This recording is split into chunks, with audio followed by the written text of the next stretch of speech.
you know, a lot of people are thankful for their pets this Thanksgiving holiday, but you don't want to share that Thanksgiving meal with your four-legged friends. Coming up next, what you need to know to celebrate safely. And there they are. There's the one looking at us that's looking off camera. Cutie. So precious. All of them are so cute.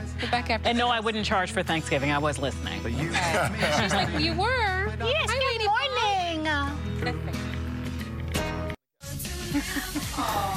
See why I was distracted?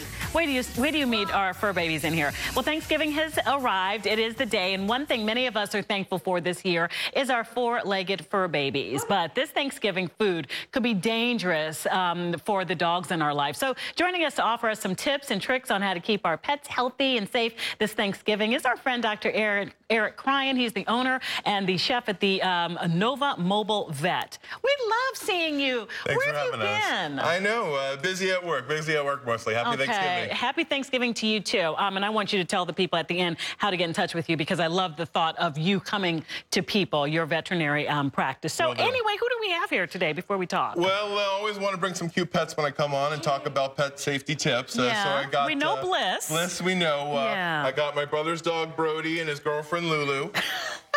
Who was a house guest over the holidays. Okay. And then I got Lobo, the big bad wolf, in my arms here. All right. And these are your These are my kids. Good morning. What's your name? Cashel. And what's your name? Chiara. Happy Thanksgiving to both of you. All right, so let's get down to business. First of all, they are so polite and so cute. Let's talk about what we can give or what we should give our fur babies. And I'm expecting you to say their regular food.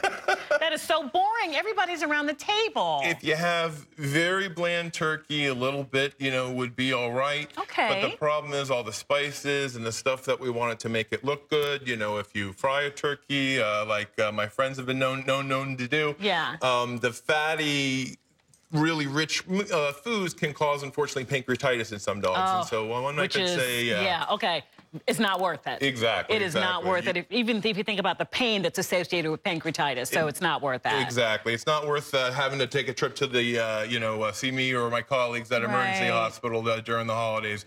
You want to keep them safe and healthy as possible. While the bland food or diet is the best, you worry about things like stuffing can have grapes and raisins, and that can be... also on the no-no list. Exactly, no-no list for their kidneys, yeah. All right, I'm reading here, and I don't know who would ever do this, but who would ever give their dog beer or wine or milk even? Yeah, you worry about certain things, that they can get into more. If you have retriever dogs like my lab Bliss, she's been known, even as she's well-mannered, if people aren't in there or people are lackadaisical on the holiday, leave something out, they can get into these things. So you just want to get extra caution, I would hope. I know none of my clients would, but you'd hope no one would, feed their pet or let them drink any alcohol. What's the bottom line on, like, chicken bones and turkey bones? The big thing I worry about with a lot of these things is, people will say, hey, I do this all the time and it's safe. My vet colleagues and myself are going to see when it's not all right. So you worry about certain bones, that they could eat, that could rupture and cause a blockage, obstruction, and perforation. And so it's just not worth the risk. One I didn't know, and you mentioned it, was grapes. Yes. That's a relatively new thing, as far as they worry that dogs lack an enzyme. So if they have grapes or raisins, it can cause a problem with their kidneys. And one dog, again, might be fine, but we can't test, or there's no real test to look for which dog is going to be sensitive. Right. And so, unfortunately, they get into a bunch of grapes and raisins.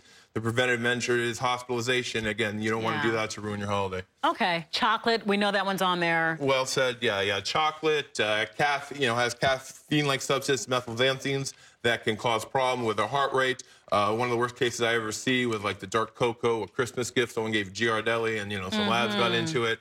So milk chocolate, especially dark chocolate cocoa, is definitely on the no-no list. Another thing I wouldn't think about, onions, garlic, nutmeg, and sage. Yeah, onions and garlic. So that's really your whole Thanksgiving meal, really. That's the problem. Like I said, people put this in all their other foods and their stuffing, and, they use it to season the turkey and their other side dishes.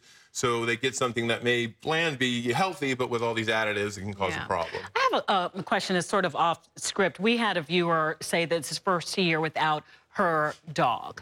And I know that you've been there when you've had to put dogs down and stuff. What's your advice to people? I've been through it. I'm sure you've been through it. What do you tell your clients? Well, I say, the family, is going to go through the same grieving process as they do when they lose a person. There was recent case where there's a broken heart syndrome. I forget the Japanese term that my human colleagues, cardiologists, cause it, but they generally suffer it with a loss of a partner, well, a human partner, but they had a woman in Texas happen to their dog. And so people feel the same grief as you was from a loss of family member.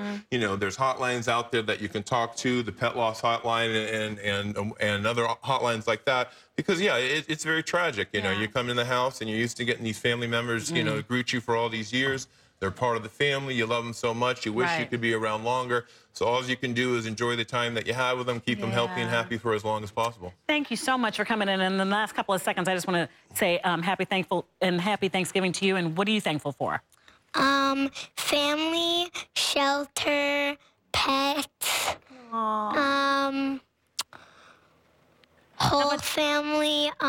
Your amazing outfit. I know, I'll say that. You don't have to say that. And what are you thankful for? My family, friends, food, shelter, water, and education. I'd love to take the credit. I'm lucky to answer that well. Okay.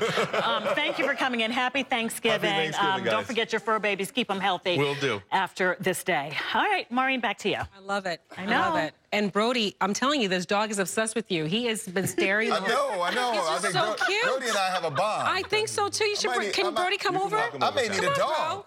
I may need a dog. Come on, Brody. Oh, no, he doesn't want to go. Close. Okay, that's okay. That's okay. We'll do this first and we'll come and pet you. All right, now you can come, Brody. Come on, buddy. Come on. Oh, he's like, I'm too tired. Come here, buddy.